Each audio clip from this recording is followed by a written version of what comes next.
Assalamualaikum warahmatullahi wabarakatuh. Bismillahirrahmanirrahim.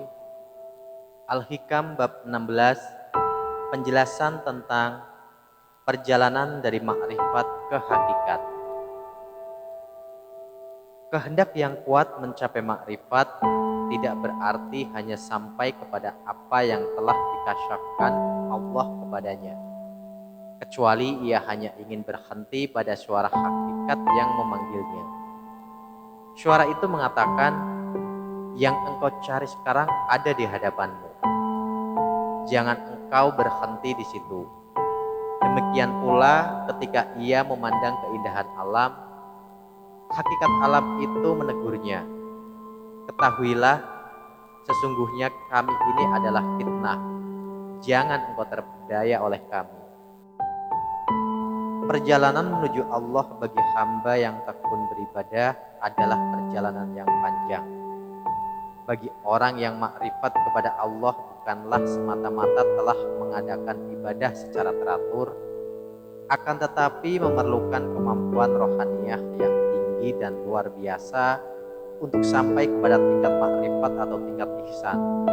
Oleh karena itu, seorang hamba dalam makrifatnya memerlukan ekstra waspada agar tidak terkecoh oleh pandangan lahiriah dan segala tingkah laku ibadah atau kegiatan spiritual yang membawa fitnah.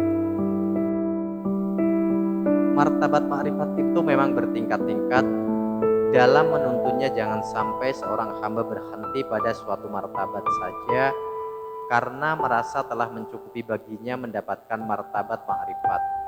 Sebab dengan berhentinya seorang hamba pada suatu martabat atau akan berpindah dari satu martabat kepada martabat lainnya, ia akan berhadapan dengan cobaan yang sangat rahasia.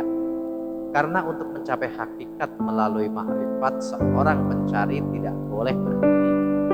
Sebenarnya ketika setiap seorang hamba yang makrifat itu berhenti, terdengar seruan halus, jangan berhenti, bukan itu yang kau tuju. Maka jangan berhenti engkau bila sampai pada hakikat yang kau cari. Selain suara halus yang didengarnya, maka dipertontonkan pula pada pandangannya keindahan ciptaan Allah yang beraneka ragam seperti alam dan makhluk. Penglihatan duniawi yang sangat menakjubkan, sedangkan orang yang melihat terkagum-kagum oleh tontonan tersebut. Penglihatan yang dialami si hamba makrifat akan terpengaruh. Ia akan melihat masalah dunia dan rohani seperti suatu yang sangat hebat dalam bentuk spiritual. Ada kebesaran, ada rizki, ada pertunjukan yang dengan peristiwa itu orang tunduk dan patuh. Ada pula manusia yang dapat berjalan di atas air. Ada orang yang nampaknya begitu soleh yang mampu mengetahui apa yang akan terjadi atau peristiwa luar biasa. Ketika si hamba ingin berhenti karena terpengaruh batinnya, maka terdengar seruan halus yang masuk ke dalam hatinya. Jangan engkau berhenti di situ.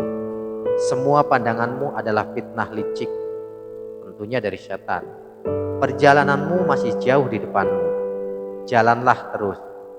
Sebenarnya suara halus itu berasal dari semua yang ia lihat. Jangan ikut aku. Sungguh aku adalah fitnah.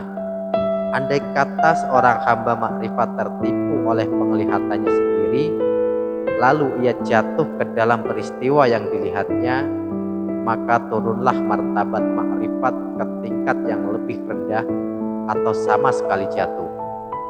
Syekh Abu Hasan Asyadili mengingatkan kepada setiap hamba yang berjalan dengan makrifat menuju hakikat. Jagalah pergaulan agar tidak membawa akibat rusaknya makrifatmu kepada Allah. Bergaulah dengan para solihin dan shodiqin agar makrifatmu terpelihara kesuciannya. Pelihara pula hubungan dengan Allah melalui petunjuk yang hak, melalui wahyu Allah yaitu Al-Quran dan Sunnah Nabi. Palingkan wajahmu dari pengaruh dunia yang berlebih-lebihan, akan tetapi jangan engkau abaikan bagian yang dapat ditarik manfaatnya untuk berta'abud. Jauhilah musuh yang bermaksud mempengaruhimu, terutama yang secara halus ingin menggelincirkanmu. hindarkan diri dari pengaruh manusia, dan berlakulah zuhud dari hiruk pikuk dunia. Teguhkan pendirianmu bersama Allah dengan sifat muraqabah dan terus-menerus bertobat dalam keadaan waspada dan istighfar. Kemudian teguhlah berpegang kepada hukum-hukum Allah. Allah itu selalu waspada atas segala sesuatu. Demikian penjelasan Al-Hikam bab 16 tentang perjalanan dari ma'rifat ke hakikat. Semoga bisa bermanfaat untuk kita semua. Wassalamualaikum warahmatullahi wabarakatuh.